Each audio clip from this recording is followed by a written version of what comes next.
la pollution lumineuse sur l'arrêté du 25 janvier qui impose l'extinction de tout le non résidentiel, c'est-à-dire magasins, entrepôts, bâtiments publics, monuments et ainsi de suite. Extinction au plus tard à 1h du matin. Voilà, donc la démarche, c'est la réduction de la pollution lumineuse. Alors la pollution lumineuse, c'est donc l'impact de la lumière artificielle, parce que la lumière naturelle ne nous gêne pas, sur l'environnement et sur le paysage nocturne, dont l'origine est la diffraction de la lumière sur les particules en suspens dans l'atmosphère. Et on s'est rendu compte également de l'impact de la lumière sur les molécules de l'air dans les basses couches de l'atmosphère, qui s'étale et a beaucoup d'impact sur la façon dont se propagent les halos. Donc ce que l'on veut, c'est une bonne alternance jour-nuit. C'est tout. Et comme on le voit sur la carte, l'alternance parfaite qui est nécessaire et qui existe depuis la création de l'univers, de la Terre tout au moins. Alors, cet arrêté concerne les vitrines, les bureaux et façades qui devront s'éteindre la nuit, à compter du 1er juillet. Pour économiser de l'énergie, redonner leur place aux étoiles, c'est quand même pas si mal qu'un ministère ait prévu cette chose-là, et alléger la facture d'électricité. Un peu, c'est même pas qu'un peu, ça va quand même alléger sensiblement. Donc l'extinction des vitrines, magasins, bureaux et façades de bâtiments, monuments, écoles, métiers, gares, entreprises ou encore entrepôts devient obligatoire la nuit, avec quelques dérogations. On espère qu'il n'y en aura pas trop. C'est des dérogations pour des questions touristiques ou des questions de fêtes locales. Donc maintenant, c'est désormais obligatoire. Alors on va entrer un petit peu dans le détail. L'éclairage des façades bâtiments non résidentiels, donc on a dit, devra être coupé au plus tard à 1h du matin, en vertu de l'arrêté qui est entré en vigueur le 1er juillet. Idem pour les vitrines, qui devront être éteintes entre 1h et 7h du matin, ou 1h après la fermeture, lorsque l'activité se poursuit après 1h. Mais elles peuvent également se couper 1h après la cessation des activités, même si c'est avant 1h du matin. Donc également sont concernés les éclairages intérieurs, parce qu'on s'est rendu compte qu'il y avait une certaine pollution qui pouvait venir de l'intérieur des locaux vers l'extérieur, et donc qui concerne particulièrement les bureaux, qui devront être aussi éteints 1h après la fin de l'occupation des lieux. Ces mesures ne concernent pas les bâtiments résidentiels, c'est-à-dire toutes les résidences ou partout les zones habitées, ne concernent pas l'éclairage public. Il va se faire quelque chose pour l'éclairage public.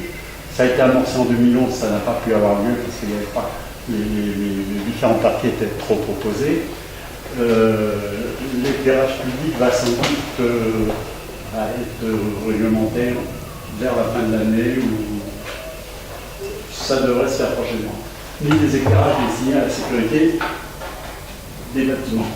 Maintenant, dans l'arrêté, il est prévu que, par exemple, si une entreprise demande de mettre un éclairage pour la sécurité, il devra obligatoirement être équipé d'un détecteur de présence.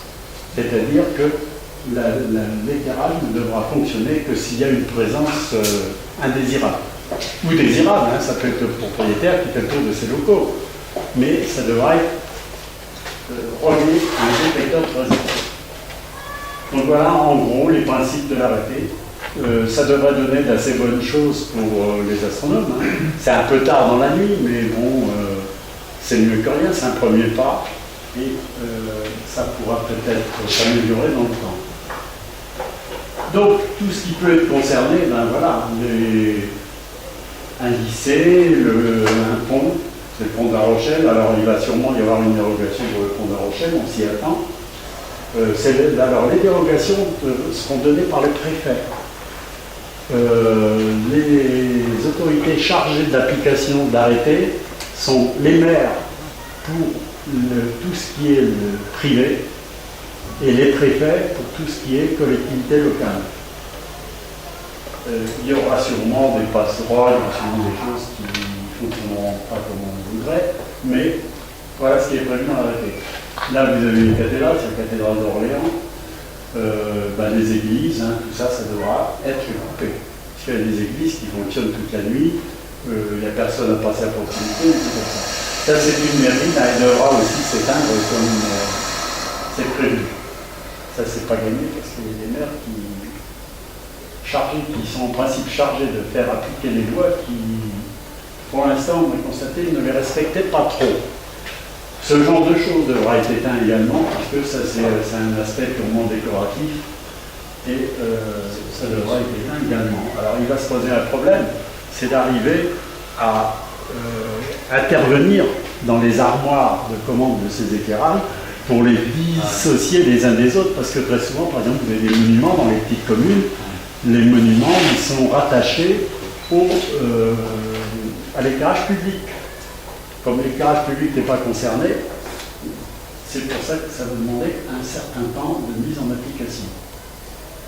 Ce qu'il faut savoir, c'est que ce genre d'appareil, ce genre d'éclairage, est déjà soumis à un arrêté depuis 2007 que personne ne respecte. Les prescripteurs, c'est-à-dire architectes urbanistes, continuent d'en mettre, et les maires, les responsables des collectivités locales devraient pouvoir leur dire c'est interdit à partir du moment où ils ont un caractère éblouissant. Or là, sur une place comme ça, les gens qui voient ça, c'est automatiquement éblouissant. Alors l'arrêté est publié depuis 2007, il est très mal mis en application. Ça commence à venir, il y a des communes qui n'en veulent plus, et il y a des syndicats d'électrification qui ne veulent plus les installer parce qu'il risque d'y avoir un problème à court terme d'étanchéité. Il y a déjà quelques trucs qui ont, dans différents endroits, qui ont explosé parce qu'ils s'accumulent, ça chauffe beaucoup, il s'accumule de l'humidité et c'est pas sûr du tout. Alors, je pense qu'on va arriver un jour, on ne sait pas quand, mais peut-être dans quelques années, où d'un seul coup on va interdire tous ces trucs-là parce que c'est dangereux. Il va y avoir, je ne sais plus où, un chien qui a pris une décharge électrique en passant sur le truc. Les piétons en général ne mettent pas les pieds dessus, mais un animal, un enfant, ne fait pas la différence. Donc ça, on y fait la guerre depuis un moment parce que pour les astronomes, c'est 100% de pollution vers le ciel. C'est la totalité qui monte vers le ciel. Alors il en parle un petit peu vers les façades, mais c'est pas la majeure partie. Ce qui va être concerné également, c'est tout ce genre d'illumination d'une usine, d'une cheminée d'usine, qui en plus entraînait des mortalités d'oiseaux très importantes. Ça également, une église, un marchand de caravanes, pareil. En dessous, en bas à gauche, c'est un site touristique, la vallée d'Enval, dans le Massif central, qui va être soumise bien sûr à sa vallée d'imagine.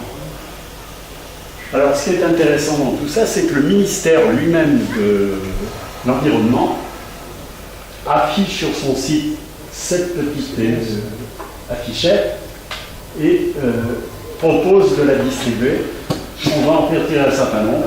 Donc le ministère est partisan, est déjà partie prenante. C'est intéressant. Vous allez sur le site du ministère, vous pouvez la télécharger. Éclairer pour rien la nuit. C'est déjà un pas important. Donc, concernant l'astronomie, ce qu'on voudrait bien arriver à faire, c'est retenir de la c'est une photo qui a été prise au même endroit, près de Castres, à 10 ans d'écart, par un de nos correspondants. Le matériel était différent, parce qu'on a un argentique au départ, on a un numérique après, mais on voit la dégradation.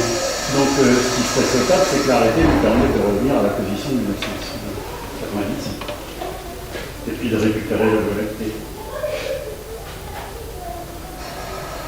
Également l'observation des comètes, qui est rendu excessivement difficile puisqu'on voit l'évolution la fin, le milieu du 19e siècle, et puis la fin du 20e.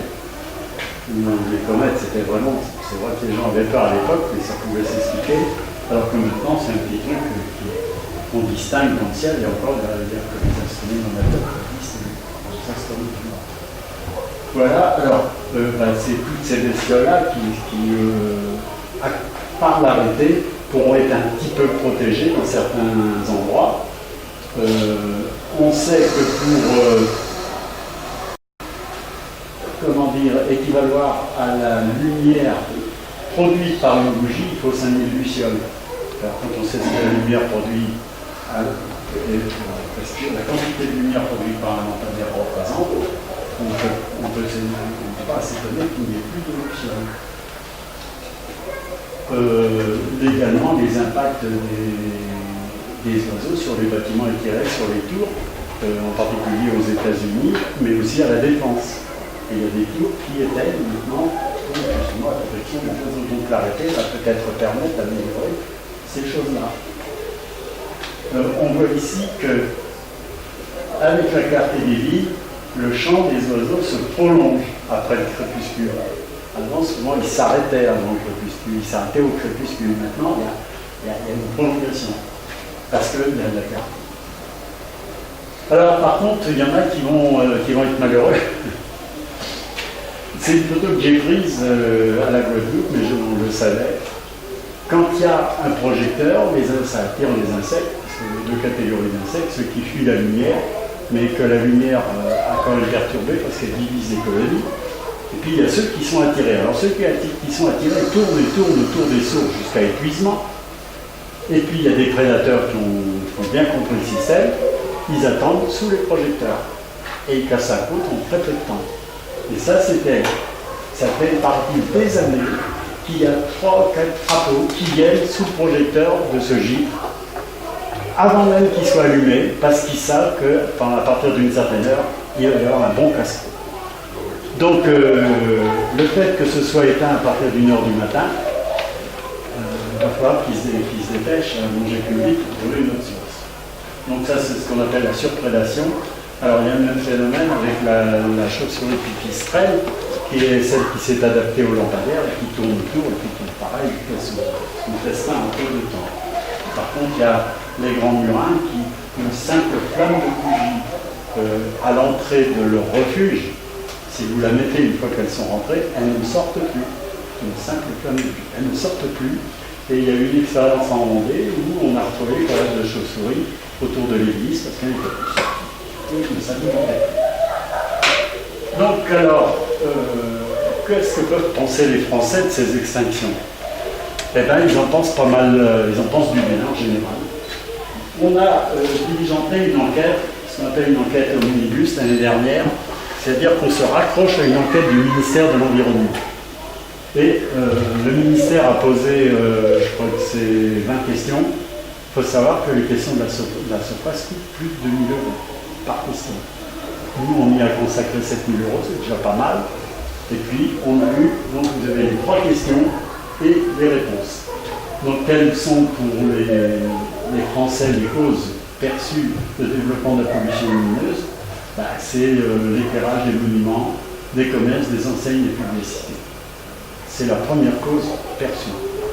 L'éclairage public n'est pas perçu comme une cause de pollution lumineuse. C'est vrai que quand il y a des bons lampadaires pour promener vers le sol, c'est pas trop important. Alors, à qui font confiance pour résoudre ces enjeux? Eh bien, les Français font confiance aux élus, et des fois ils n'ont peut-être pas raison, mais aux élus et aux associations, en priorité. Par rapport à d'autres, on avait la gendarmerie, on avait tout le résultat de l'enquête est disponible sur notre site. Donc, on arrive en deuxième position pour la confiance qui nous est accordée concernant la lutte contre les nuisances lumineuses. Et que doivent faire en priorité les pouvoirs publics? Eh bien, réduire la consommation, donc c'est réduire l'éclairage la nuit. Et vous avez les pourcentages. Notre enquête qui a été faite par l'INSV, l'Institut national du sommeil et de la vigilance, où on voit que, par exemple, c'est ici, 86%, voilà, 86% des Français estiment que l'éclairage public, je vais ici, accepte d'éteindre l'éclairage public en milieu de nuit. 86%. Donc, quand les élus disent oui, mais la population veut de l'éclairage, bah, c'est pas vrai. Il y a une grande majorité, et là, c'est pas nous. C'est l'INSV et la MGEN qui ont fait cette enquête. Donc, vous avez différentes catégories, sont quand même des éléments intéressants à savoir. Est-ce qu'on a comme autre pourcentage important? 84% privilégier les matériaux respecter les normes. Donc, que fait la NPCN dans tout ça? D'abord, on essaie de se faire aider par les institutions. C'est surtout ce que fait notre présidente actuelle. Donc, on a le soutien du MED, c'est-à-dire le ministère de l'écologie. On a une action qui est importante pour nous, pour la renommée de l'association, c'est le concours Ville et Village étoilé. Et notre concours est affiché sur le site internet du MED cette année pour la première fois. Il nous subventionne pour l'opération, mais on est plus soutenu qu'on l'était. C'est-à-dire que notre présidente les a tannés pas mal pour ça. On a une convention avec la Fédération des parcs naturels régionaux, avec les parcs nationaux de France, avec l'association des maires des petites villes de France. L'année dernière, c'était avec les écomères, mais l'organisation des écomères a été plus ou moins éclatée parce que leur secrétaire général, leur délégué général a été appelé au ministère de Delphine Bateau comme conseillère. Et puis, elle a été remerciée, enfin bref. Elle a été remplacée et ça a été plus ou moins désordonné. On a une convention également avec la Ligue pour la protection des oiseaux, avec le Muséum d'histoire naturelle, l'Institut national du sommeil et de la vigilance, France Nature Environnement, on n'en est pas devant, et la SAP, c'est là où est notre siège, et j'en parlerai mercredi, mais on a constitué un groupe pollution lumineuse à la SAP, pour que les actions de la NPCN aient des prolongements. Parce que dans la réunion que j'ai faite l'année dernière, je me suis rendu compte que les adhérents de la SAP et même des gens qui s'intéressaient, comme par exemple Marie-Claude Pascor, qui a fait quelques articles intéressants, ne connaissaient pas en détail tout ce qu'on pouvait faire. Donc ils ont été très intéressés et on va essayer d'être très actifs avec ce groupe cette année. Le cadre des propositions de la NPCN, donc c'est la défense du vivant, y compris les humains, qui s'est construit sur l'alternance du jour et de la nuit depuis plusieurs milliards d'années, c'est ce que je disais tout à l'heure. Nos démarches sont donc dans plusieurs directions. Donc on a un plaidoyer national auprès des décideurs, et c'est surtout le travail de ma collègue présidente à Paris, qui intervient auprès des administrations des ministères. Par exemple, on est intégré à une norme, à une commission de l'AFNOR sur l'éclairage. Puis les actions de terrain, alors les actions de terrain qui existent depuis un moment, qui sont connues, et certains parmi vous s'y emploient, c'est très bien. Donc il y a beaucoup de choses à faire sur le terrain auprès des élus municipaux, et ça a été presque beaucoup plus, ça a beaucoup mieux fonctionné qu'au niveau de l'État. Donc sur l'État, c'est beaucoup plus long. Et nous sommes donc en liaison avec l'International Dark Sky, qui est l'association américaine qui est à l'origine de toutes ces associations qui sont un peu présentes partout dans le monde. Et l'IDEA nous a remis un trophée à notre présidente comme étant le pays le plus avancé au niveau de la lutte contre la pollution lumineuse. Il s'est déplacé, le président de l'IDEA s'est déplacé des États-Unis pour lui remettre le trophée, ainsi qu'à la ministre de l'Environnement.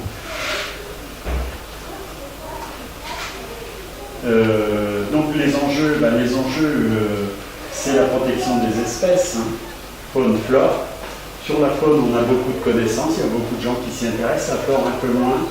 En revanche, par exemple, on a quelques expériences qu'on a eues sur Bordeaux, dans la région de Bordeaux, un horticulteur qui a dû porter plainte contre sa commune, qui avait mis un lampadaire trop près de ses serres, et ces chrysanthèmes ont été à maturité 15 jours avant la date, donc il n'a pas pu les commercialiser, et donc ça prouvait que la lumière avait accéléré.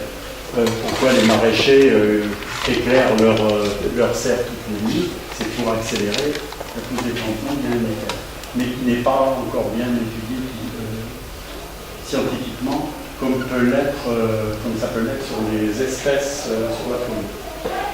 Dans les grottes souterraines, là où il y a des lampadaires, il y a de la végétation qui pousse par l'éclairage des lampes.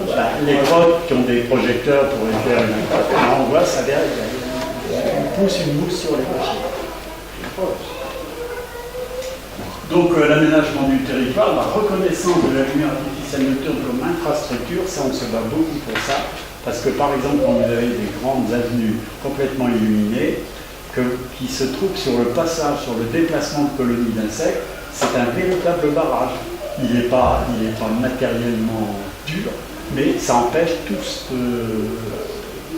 grande partie de la faune nocturne de passer ces lignes éclairées, et donc on voudrait que ce soit considéré que ces grandes avenues éclairées ou des rocades soient considérées comme une infrastructure en tant que telle, et donc un élément de fragmentation des colonies. Et qu'est-ce que je veux dire à ce niveau-là? Oui, du côté des rocades, c'est en amélioration, puisqu'il y en a de plus en plus d'éteintes.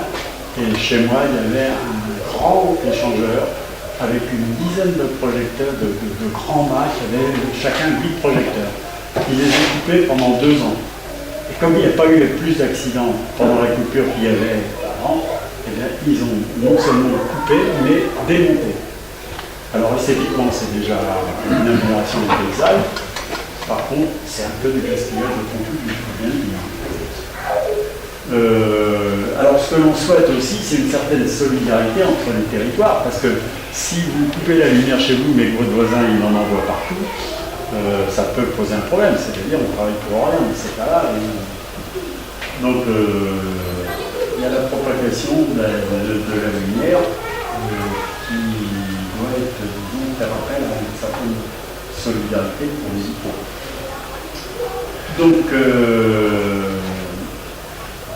notre démarche consiste à susciter un questionnement auprès d'autres acteurs, donc c'est pour ça qu'on a établi des partenariats avec toutes les structures dont je vous parlais, qu'on propose la signature d'une charte et qui est en train de faire des progrès intéressants, puisqu'elle a été signée actuellement par 2 syndicats d'électrification, dont un qui la respecte à la lettre, qui m'a même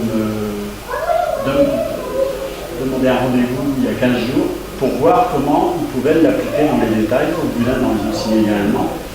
Donc, ils nous remettent, on leur demande dans la charte de produire chaque année un bilan de ce qu'ils ont fait. Donc, ça marche assez bien. Et dans ces 2 départements, le Conseil général a également adopté notre charte. Donc, c'est diffusé sur l'ensemble des communes du département. Et puis, notre concours Village étoilé qui a connu une progression de 145% l'année dernière.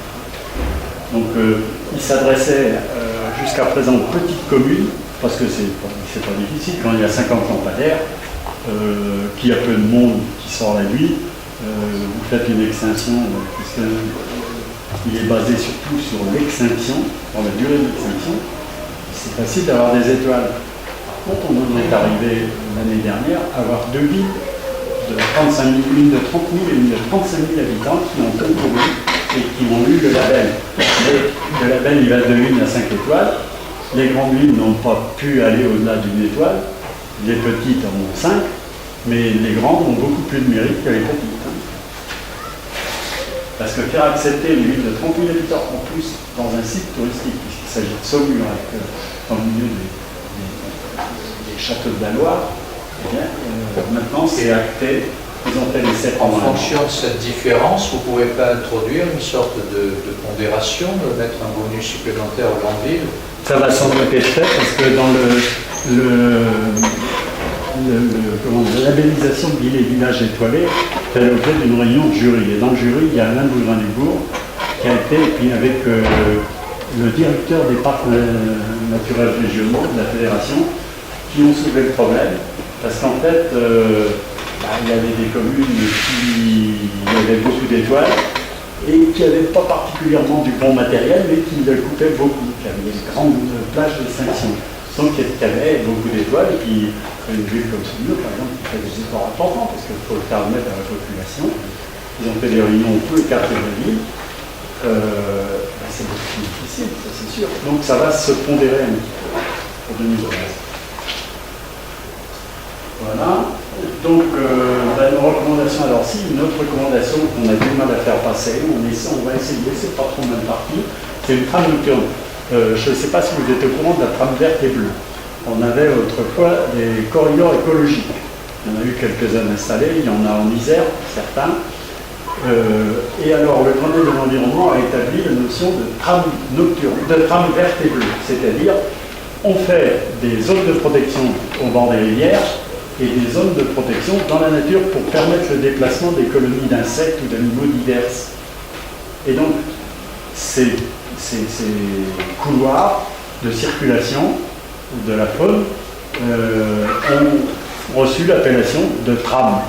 Donc, il y a la trame verte, tout ce qui est terre, sur la terre, dans la nature, et la trame bleue pour ce qui est les rivières. Alors, elle a été considérablement développée. Elle est intégrée dans les SCOT. Les SCOT, c'est les schémas d'orientation territoriale de certains pays. Donc, on veut superposer à cette trame verte et bleue une trame nocturne. C'est-à-dire que dans les zones protégées, qu'on ne mette pas de lumière, qu'on y mette s'il y a obligation d'éclairer, que ce soit réglementé de façon très stricte. Puisqu'en principe, ces trames vont être dans des zones protégées. Soit les parcs, soit Natura 2000, soit les ZPPAUP, soit qu'est-ce qu'il y a encore comme ça, qui sont déjà des zones réglementées. Ah oui, ici, la cartographie, donc le ministère nous demande une cartographie de la pollution lumineuse. Alors il en existe déjà deux. Il y a les Italiens qui en ont fait dans Saint-Malo il y a maintenant une quinzaine d'années, qui partaient à partir d'un satellite, on avait enregistré tous les impacts de la lumière. Et puis, ils ont été mis en corrélation avec la densité de population, ça nous a donné la carte Saint-Zano. Seulement, la carte Saint-Zano, par exemple, dans les Alpes, il y avait des zones intéressantes, mais pas toutes. Et on est parti, nous, puisqu'on a un jeune scientifique qui est compétent en la matière, nous a refait une carte avec la densité de population et le relief. Et ça change tout, puisque dans les Alpes, maintenant, on a beaucoup plus de zones correctes. C'est pour les observations astronomiques, c'est sûr. Donc on a beaucoup plus de zones correctes et on s'est rendu compte qu'en faisant des mesures de terrain, eh ben, c'était encore beaucoup plus précis. Donc on va préparer pour le ministère une cartographie avec des relevés de terrain faits avec un SQL. On en a fait rentrer une trentaine, dont une dizaine d'automatiques. Et puis ben, on va faire appel à toutes les bonnes volontés de la LPCN, de la SAP, qui vont accepter de faire des relevés de terrain, de nous donner les résultats pour refaire la cartographie entière. C'est du travail. Alors c'est dans le cadre d'une action avec le Muséum d'histoire naturelle. Parce qu'en même temps, donc, il y aura le ciel, mais il y aura aussi essayer de repérer les espèces, de voir où les espèces sont il y en a davantage en fait d'individus par espèce en fonction de la lumière. Il y a tout un question derrière. Donc alors on a aussi un autre outil intéressant, c'est les étiquettes environnementales sur la base des étiquettes qu'on voit sur les appareils ménagers. On a établi tout un lot d'étiquettes, il y en a 4, concernant l'éclairage. On va le voir tout à l'heure. On donne les recommandations de notre association dont elle a prise en compte de la loi et des réglementations, donc la loi Grenelle, le décret. Donc le décret, c'est les maires, comme je disais tout à l'heure, qui sont chargés de le faire appliquer auprès des particuliers et le préfet auprès des collectivités locales. Il y a une amende de 750 € de prévu pour le non-respect du décret. Et ce qu'on va demander à notre réseau de correspondants, qui peut-être aux membres de la SAP, c'est de nous faire remonter avec des photos indiquant l'heure de lieux qui ne respecteraient pas l'arrêté. C'est ce que nous a demandé le ministère. Donc on va constituer un dossier en relevant toutes les infractions à l'application de l'arrêté.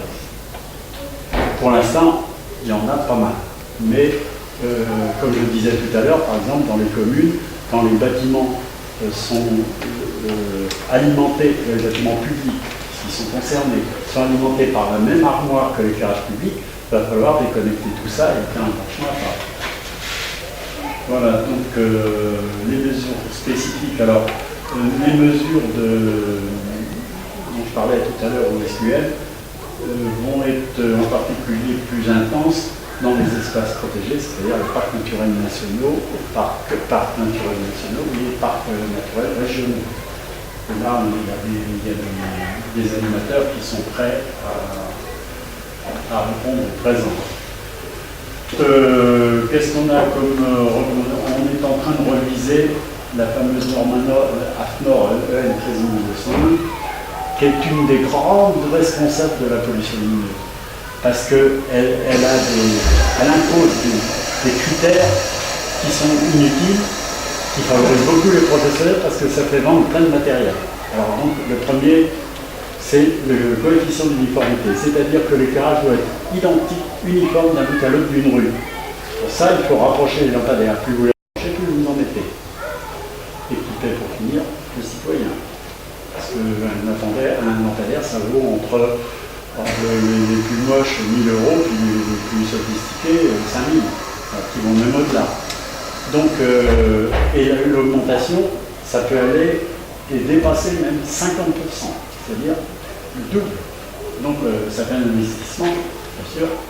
En plus, c'est des sources supplémentaires, donc ça va augmenter la consommation et augmenter la pollution.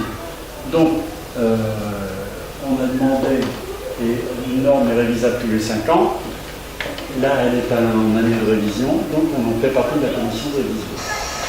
Mais c'est pas évident, on a beaucoup de mal à faire accepter le point de vue de la part des professionnels. Subvention de l'ADEME, oui, il y a eu, l'ADEME a débloqué 1 million d'euros pour subventionner les petites communes de moins de 2000 habitants pour améliorer leur éclairage public. Et en faisant des comptes, j'ai rendu compte qu'il y avait 31 900 communes de moins de 2000 habitants. Donc une grande majorité, sur 36 000. 31 900. Donc, les dossiers, il y a déjà beaucoup de dossiers de fait. Et les communes qui ont voulu s'y intéresser, ça va engager des investissements. Certaines n'auront pas les moyens, on aurait besoin, on n'aura pas les moyens. Donc, il y a des subventions et c'est alloué par le nombre de lampadaires modifiés, remplacés, et c'est fonction d'importance de la commune. Je crois que le maximum c'est 50 lampadaires. Donc l'objectif c'est de revenir à la lumière naturelle de la nuit, de revenir à la lumière de la VRT, la lumière des étoiles, quand on peut les voir, n'est-ce pas? Facile pour savoir. Donc voilà, une prise de vue à l'APN. À l'objectif à savoir la façon soutenable. Donc on s'est beaucoup servi un certain temps pour relever les impacts de pollution lumineuse. Donc précision. Voilà, alors ça c'est, disons, des schémas comment dire, d'activité des espèces en fonction de l'intensité de la lumière. On voit par exemple en bas que ici, ben, c'est l'alimentation, c'est des lapins à la nuit. Donc on voit qu'en début de nuit, ou quelle heure, 7, dès 20 heures, il y a beaucoup de lapins dehors. Et puis au fur et à mesure que la nuit avance, c'est des schémas sur les activités nocturnes. Ça c'est sur le comportement du plancton en fonction justement de l'importance de la lumière extérieure et de la lune, puisque c'est basé sur cette lumière. Alors ça je ne sais plus. Enfin bref. Voilà, donc on sait que la lumière a une influence sur le comportement tout à fait nocturne. Donc les nuisances lumineuses, elles sont liées à la quantité globale de lumière émise, et c'est ce qu'on essaie de limiter, de faire limiter. Les professionnels s'y opposent fortement, mais actuellement, quand un éclairage public est fait, on part de la norme européenne avec plusieurs pages de formules mathématiques. Et quand c'est fini, on dit, bah, voilà, il y a tant de lumière dans la rue. Nous, on part de notre principe, on définit au départ la quantité globale de lumière émise au départ. Et à partir de ça, on détermine la puissance des lampes et le nombre de lampes. Il y a le spectre de la lumière sur lequel on attire beaucoup l'attention aussi, en particulier des LED. Il y a donc les LED, en principe, éclairent dans le blanc. Et dans le blanc, il y a une pointe de bleu qui est proche de l'ultraviolet, donc proche de la lumière du soleil. Donc qui peut être très nocif pour la pupille. Ça s'estime en degrés Kelvin, et les LED vont jusqu'à 7000 degrés Kelvin à peu près, entre 5 et 7000. La lumière normale que peut supporter les êtres humains, c'est maximum 3000 degrés Kelvin, 2500, 3000. Donc on est très loin. La faune nocturne, c'est 2500. Alors, ce que l'on demande, c'est soit des LED de couleur ambrée, légèrement teintées, qui n'éclairent plus, qui n'ont plus un spectre du tout dans le bleu, et qui sont moins agressives. Le problème, c'est que quand on va dans cette direction-là, elles perdent en efficacité énergétique. Alors il y a un choix à faire, il y a quand même, ils s'en posent de plus en plus, et on est persuadé qu'il va arriver un moment où ça va être l'équipement qui va être mis en place, peut-être dans une dizaine d'années. Il y a deux intérêts. C'est beaucoup moins consommatrice d'énergie, ça diminue la consommation au moins 30% si ce n'est pas plus, même plus par le système. Il y a un autre avantage, c'est quand on a besoin d'éclairage instantané. Tout ce qui est sodium basse pression, halogénium métallique, tellurium métallique, c'est des lampes à décharge. Donc quand vous allumez, il faut que le gaz s'échauffe pour éclairer. Et donc il y a un certain temps. Ce ne sont pas des avantages pour nous, ça. Pardon ? Ce ne sont pas des avantages pour nous, au contraire. De quoi donc ? L'instantanéité de l'éclairage et... c'est pas un avantage. C'est un avantage, par exemple, avec un détecteur de présence. D'accord, mais ce n'est pas un avantage pour nous, c'est un avantage pour les utilisateurs, pour les abonnements à EDF, mais c'est un avantage pour les astronomes. Pour les astronomes, c'est pas un avantage, parce que ça éclaire dans le blanc, et que le blanc est difficile, et pas plus difficile. Non, pour les astronomes, c'est pas particulièrement un avantage. Par contre, ça peut être un avantage dans le sens où ça permet de mettre des détecteurs de présence. Et à ce moment-là, vous avez plus d'éclairage que s'il y a une présence.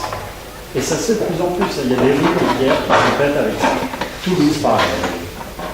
Par le bagnole, on voit bien, ce qu'on va arriver une voiture avec des phares LED, c'est drôlement plus éblouissant. Ah, c'est éblouissant.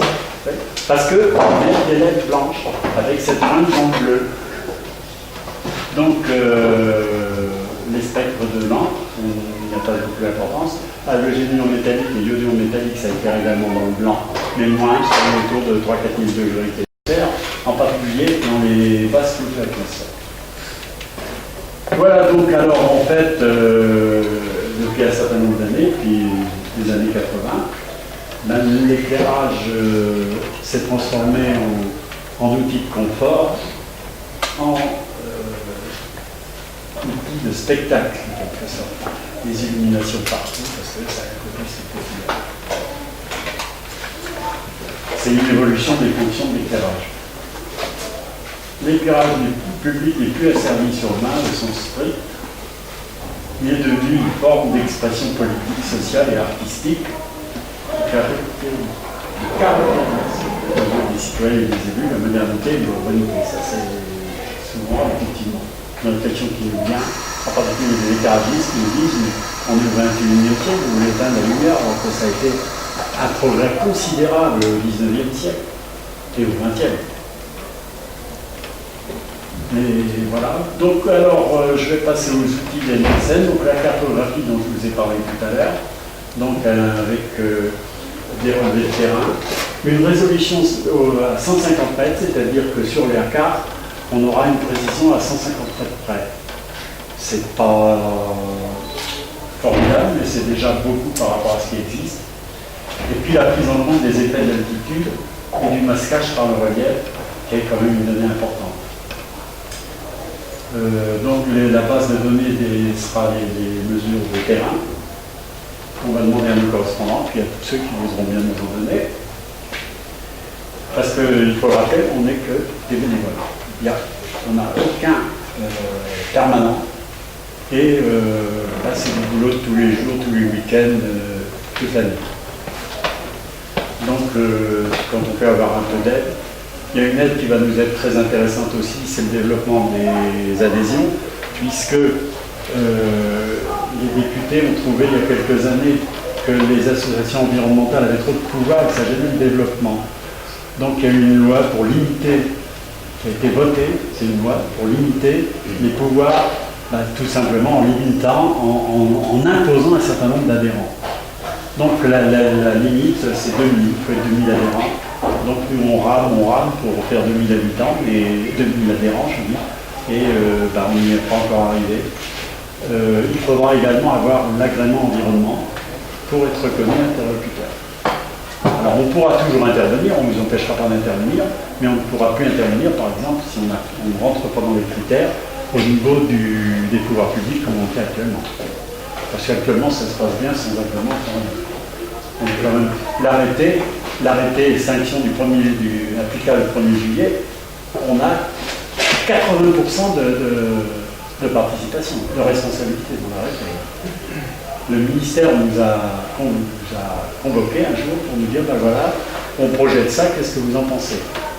Donc on a cogité un texte avec eux. Et quand l'arrêté a été signé par Mme Bateau, la présidente a passé 2 heures dans son bureau, de 10h à midi, elle a passé 2 heures dans son bureau, et l'arrêté a été signé l'après-midi. Donc on a eu beaucoup d'influence. Ce chiffre seuil de 2000 peut être un argument pour attirer de nouveaux adhérents. Oui. Parce qu'il faut leur dire que si on n'est pas 2000, tout ce qu'on fait, ça ne sert à rien. C'est pas que ça ne sert à rien, mais ça a moins d'efficacité. Ah oui. Moins d'efficacité. Il faut leur dire que ça ne sert à rien. Ça mènera ainsi. Ça me rappelle ce qu'avait dit un des grands patrons de l'AFE, l'Association française de l'éclairage, qui ne nous aime pas du tout. Maintenant, si, on a établi des relations avec le nouveau président. Mais qui avait dit, la norme européenne n'est pas obligatoire, mais il ne faut pas le dire. La norme pour l'éclairage public. Voilà, donc les mesures de terrain, je vous en ai parlé tout à l'heure. On se sert aussi de la station ISS pour relever les communes qui coupent l'éclairage la nuit. Et ça s'avérerait assez précis. Donc, quand on voit les cartes de pollution lumineuse, on voit à peu près ce que ça représente. Vous voyez la différence entre 1992 et 2010. jette là. Hein, ça. Non, pas de Calais, c'est. Ah oui, dans le Pas-de-Calais, vous n'êtes pas bon là. Hein. Pour les lumières. Mais comment ça se fait qu'en Égypte, la société rêve? C'est la vallée, les sphères du Caire, c'est le. D'accord, enfin, ils ont un lampadaire. Pas les sphères, mais. Si. Ils n'ont pas grand-chose, mais ils arrivent à des lampadaires. J'étais au Cambodge il y a un mois. Il y a une sortie bateau qui se fait de Siem Reap, c'est le site d'Angkor, pour regagner Batam Bang. Et de l'autre côté, un grand lac, un immense lac. Il y a 8h30 de bateau là, pour aller de l'un à l'autre. Eh ben, il y a une grande avenue qui vient à l'embarcadère sur des kilomètres. C'est même pas une avenue, il n'y a rien, c'est des trous. La route n'est pas faite, mais alors il y a une super grande avenue de lampadaires double. Payés par les Japonais et les Chinois qui investissent beaucoup. Alors ils ont payé les lampadaires, on les a posés, mais il n'y a pas de route.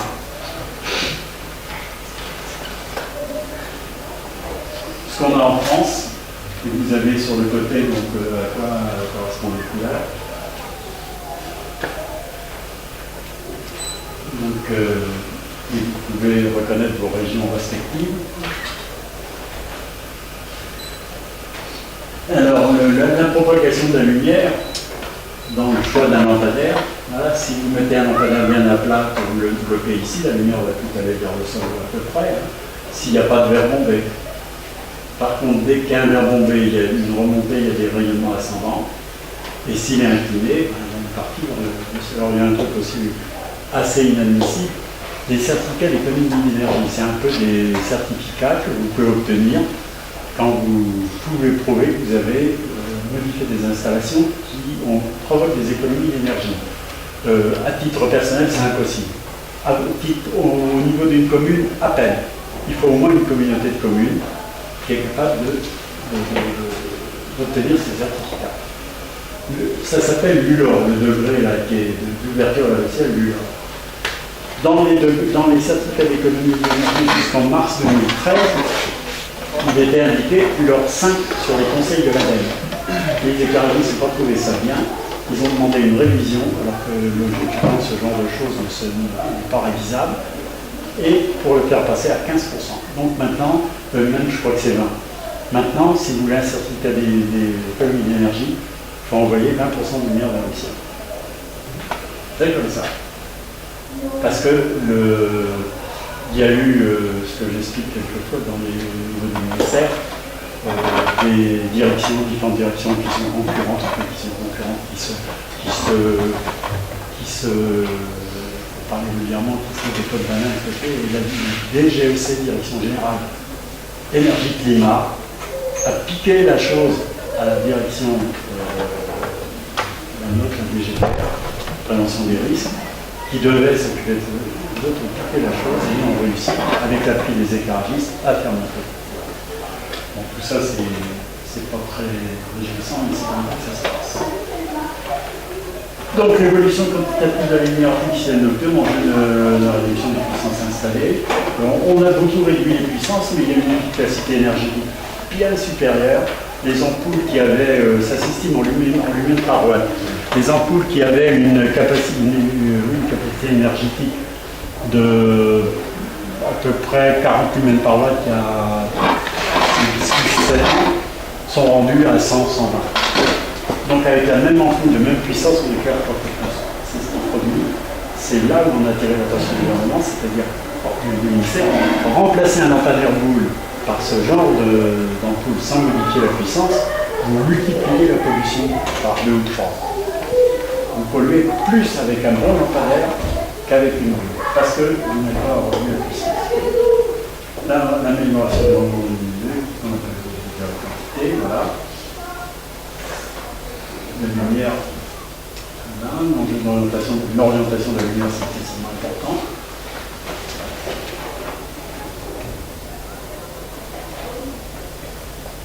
C'est-à-dire de là, du rouge, ici, là, c'est pollution.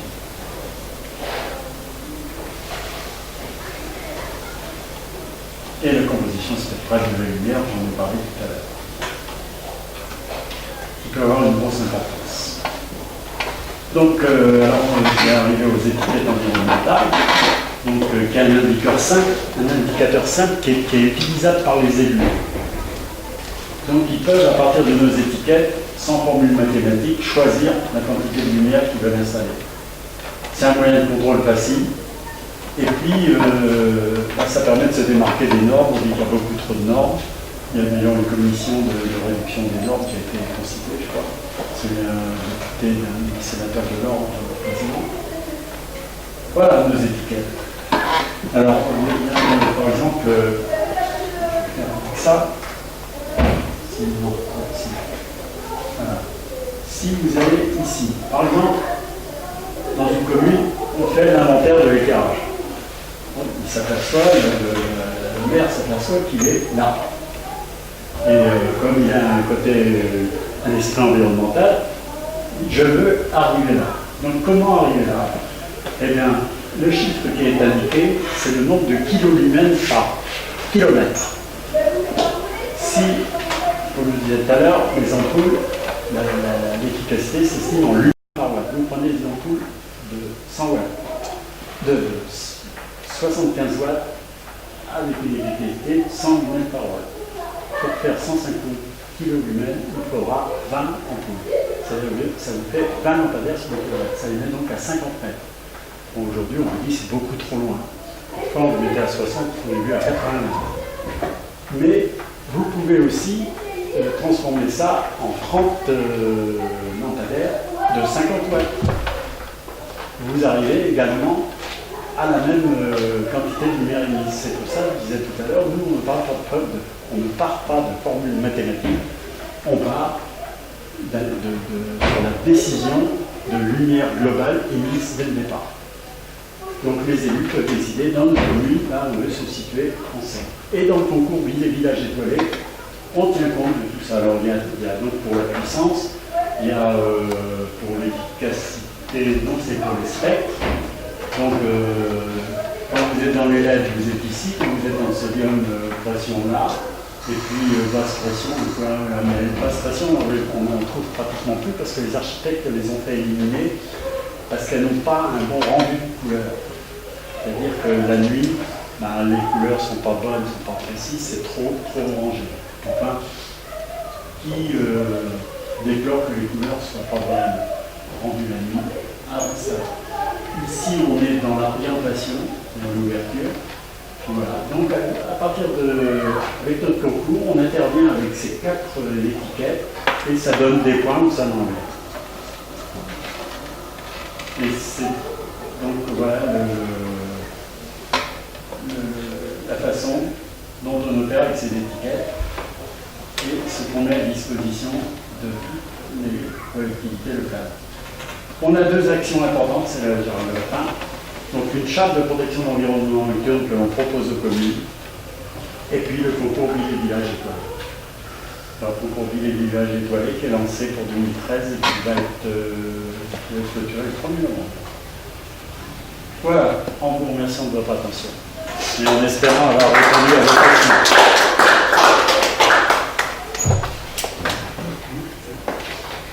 Si vous avez des questions, j'essaierai d'y répondre. Voilà. Pourquoi on se démène beaucoup depuis pas mal de temps. Mais on a une certaine satisfaction depuis un certain temps. Particulier, c'est dans le ministre actuel de l'Environnement et de ce que tu penses que